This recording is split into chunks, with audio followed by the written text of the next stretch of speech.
it was like, because Etoma asked senior correspondent Uche Okoro about how people received the sole administrator's time in office. Let me just use that expression.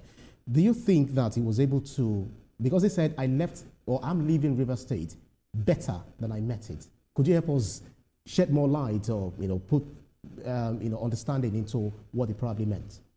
Yeah, when prior to his appointment, you only need to go back to February 28, 2025 judgment of the Supreme Court, where the Supreme Court clearly said there was no government. That's the implication in River State. The issue of the doctrine of separation of powers, local government elections, which was conducted, by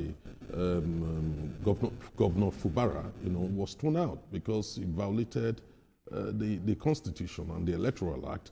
And not only that, we got to a stage when the House of Assembly was not even able to function. Even after the Supreme Court's judgment on February 28, 2025, Fubara himself was not even able to present the budget as ordered by the Supreme Court, to the State House of Assembly. And to further compound the problem, the 2024 budget, which was actually taken to court, ruled on by the Supreme Court, was declared to be illegal.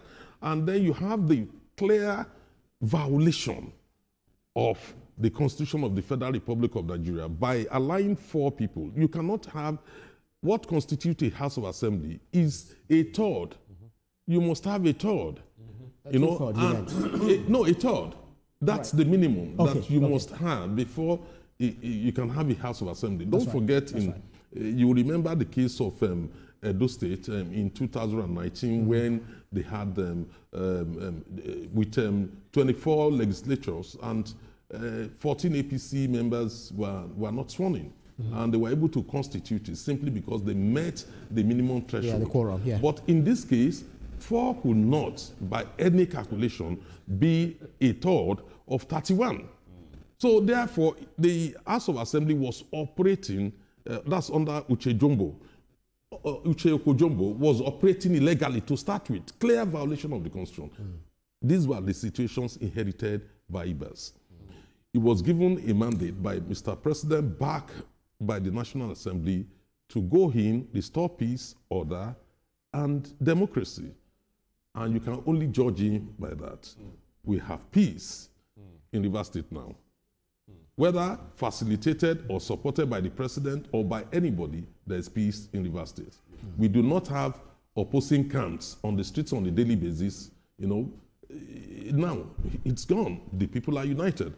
Not only that, we now have a more harmonious relationship between the House of Assembly and the executive, which is on the issue of the separation of powers now being respected, not a situation where a governor will wake up and destroy the House of Assembly. That situation is no more the case. And in any case, on the issue of local government election, which was also addressed by the Supreme Court, IBAS he has conducted the local government elections. And you now have functional local government in River State. So by any standard, IBAS has delivered on the mandates given to him by Mr. President and the National Assembly, endorsed by the National Assembly. So he has performed very well. And when you look at that situation, it's a win-win for everybody. In the first instance, when the crisis was on, the people could not feel the dividends of democracy. As Sam hinted earlier, that look, there are expectations. The economy will be better, River State will be better, there will be peace and stability. Now the situation is different. For Fubara, it could have been impeached after that judgment by the Supreme Court. There was nowhere to hide anymore. The president came in. So in other words, it's like declaring the state of emergency actually saved him. So they actually saved him. He actually confessed to that when he met with some of his friends. After Iba's assumption of office, he said, look, he got saved by the president because nothing would have stopped the House of Assembly since the Supreme Court recognized the Martin Amewule House of Assembly in that judgment of 28 February 2025.